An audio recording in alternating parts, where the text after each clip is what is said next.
Hello, hello. Hopefully this turns out kind of nice. I feel like we're super personal and close. I really want to do a video about, kind of ending this year. I feel like we can all reflect on 2020 and realize how crazy and bizarre it was. And editing Peach here. So I realized while editing this video, you guys noticed like the weird jittery lines and everything? That is called interlace, and I have the past 2 hours done so much research of why my footage does that when I edit videos. And I'm not going to bore you with the details, but I thought it was like a program issue, but it's a me issue, and I use DaVinci, and they say that you can fix it, but they're like, you have to buy the $300 blah blah blah. Anyway, long story short, so sorry, I fixed that. I found out my camera settings, I can fix it, and now I feel like I know so much about shutter speed and all this other stuff that, who knows, may become useful. But anyway, that is that. Please enjoy the rest of the video. I promise the upcoming videos aren't going to be like this because that looks just like poo-poo. Anyway, back to the videos. Only did I move and Mr. Pet was overseas and tons of different things. It was very, very hectic and very stressful, and I feel like I was still recovering from 2019 and all the craziness that happened to me in that year, and I just feel like I didn't fully get to recover, and towards the end of this year I feel like I can finally breathe and finally reflect on thoughts and feelings that kind of had loose ends. Something that I held close to me is that I was very always, if I said I was going to do it, I was going to do it, and it happened. And I feel like lately I say I'm going to do things for myself and I don't achieve them because I don't feel like I can, / I don't think, I just feel like I'm too lazy, if that makes any sense. So this year I wanted to prove to myself, and I'm going to do the 52 book challenge, and that's actually what this video is about. If you're down for the challenge, go ahead and join us on Discord. A lot of us are going to be sharing the books that we're reading. Of course, you don't have to do 52 books. Of course, you can do as many books as you like, or even just join along and share us your favorite novels. So in the PeachTora community, basically, we kind of set up rules that it has to be a novel. So light novels are okay, but mangas are sadly not. And it has to be at least 250 pages.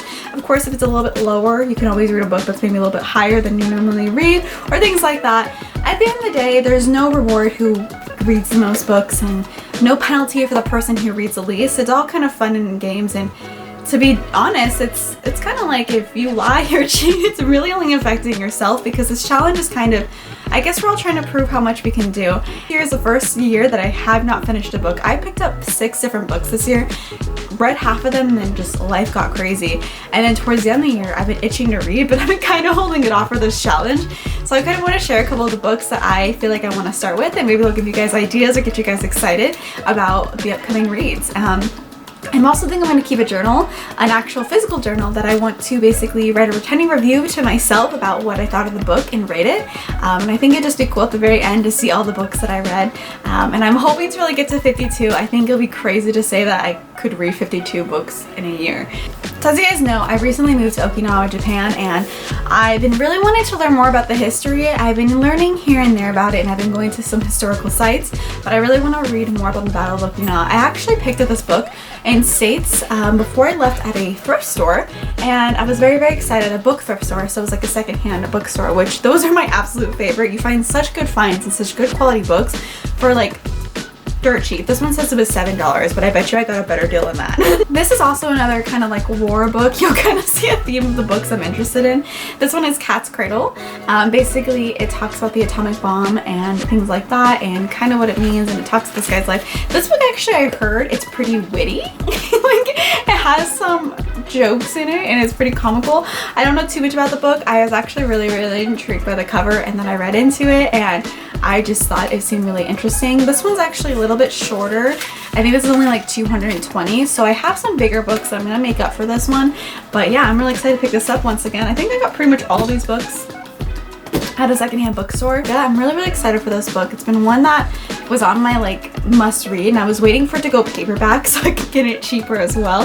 So I'm super happy that it went paperback before we moved, and so I just love the cover of it. The story sounds really captivating, and yeah, I'm super excited to pick up this one. I really have to decide which one I want to read first. I kind of want to read a smaller one first, I feel like, to like get me into it, because I picked up one book that I thought I was gonna read, but it's like 600 pages, and I was like, I should probably read something like 300 so I can ease into like the motion of reading every day, right? This one that I actually picked up before we left the States too was Magic for Liars. This one seems really interesting as well. A lot of these, as you can tell, are like fantasy based or based on war. I apparently have this weird interest with, I love war history books. I find them so captivating. And then of course I've been lately actually getting into more of a magical sense. I think as I'm getting older I find it more captivating, and it seems like a lot of these books just have adult humor in them as well. So not only is it captivating in the story and the concept of how they pursue the magic world in the book, but it's also just hysterical, or the characters I feel like I can emotionally connect with. Either I can connect with them when I was like, understand if they're younger characters, maybe I felt like that when I was younger, or when they're older I feel like I can connect with them more now as an adult. So yeah, I'm really excited to pick up this book. And so I saw this book online and I was like, I need it. It basically is The Invention of Murder. It talks about during those times that how everyone back in the day, murders weren't really popular or talked about, but then all of a sudden the fascination in ballets, you know, theater, operas, always had a murderous plot, which actually draw the attention of people would do crimes and murders very crazy, put it that way.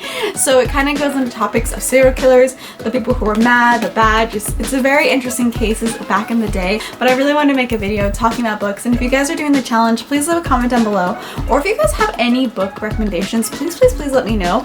I have to read 52 books. Give me some recommendations.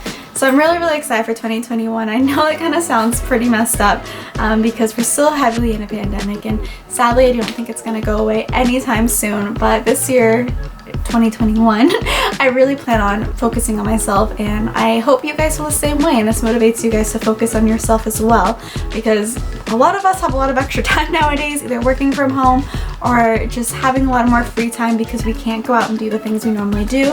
I think it's very important to focus on yourself. You'll be surprised that when you focus on yourself, it actually helps your career, your relationships, and everything like that, and your mental health, which is extremely important, especially during these times. Happy New Year's. I hope you guys have a safe New Year's and a happy holidays as well. I'll see you guys very soon. I've actually filmed another video, so hopefully these videos will come kind of soon, and I'm also hoping to do at least 3 to 4 videos a month, which I know is crazy for me. It sounds crazy because I feel like I have so much to do, but I'm so excited because I do have tons of video ideas planned as well. So yes guys, I look forward to you guys in the new year. You guys have a great rest of your day. Goodbye.